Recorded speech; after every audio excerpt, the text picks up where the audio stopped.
Ai että mikä mettä. Sain järjestettyä vapaata töistä ja ilmatkin lupailivat mukavan kesäistä näin toukokuun loppupuolelle.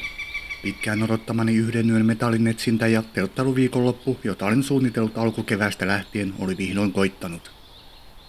Retkikamat sekä metallinetsin mukana pyöräilin komeaan metsään, jossa saamani vinkin mukaan on vanha, ainakin 1800-luvulta peräisin oleva kärrypolku. Nykyään se on kutistunut metsäpoluksi, mutta paikoitellen sen pystyy vielä hahmottamaan. Aina on jännittävää ajatella etukäteen, mitä sieltä metallinetsimellä löytyy ja pystyykö löydöllä varmistamaan kärrypolun ajoitusta ja todenperäisyyttä. Vai onko saamani vinkki vain tarinaa, joka on muuttunut sukupolvelta toiselle? Mutta kuinka sitten lopulta kävikään?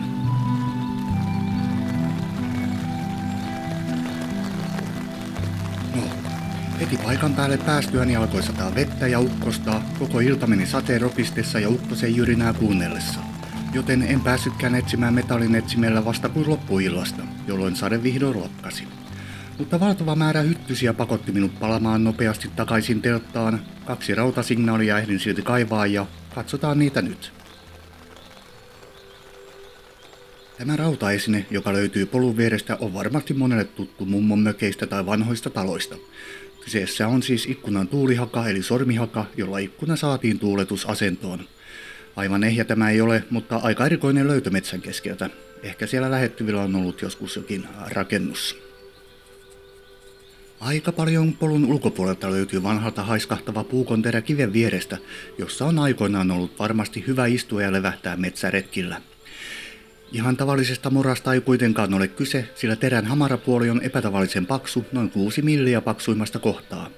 Puukonteria on yleisesti vaikea ajoittaa ja tämäkin voisi olla keskiajalta, jopa rautakaudelta, mutta yhtä hyvin 1800-luvultakin. Laitetaan tämä hetkeksi suolahappoa ruosteen poistoon, jos tulisi vaikka jotain kuvioita esiin. Kutti, eikä laiteta. Tästä tehdään asianmukainen ilmoitus tietysti museovirastoon ja toimitaan sitten heidän ohjeiden mukaan.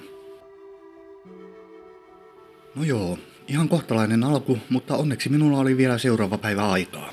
Aamupuuron jälkeen laitoin reilusti hyttyskarkotetta vaatteisiin ja lähdin vielä tutkimaan metallinetsimällä kärrypolkua.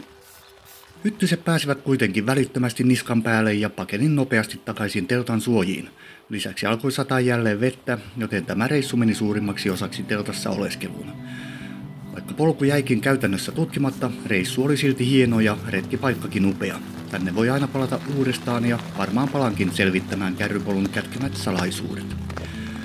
Toivotaan parempaa onnea ensi kerralla ja seuraavalla videolla. Kiitos, että katsoitte ja näkemiin.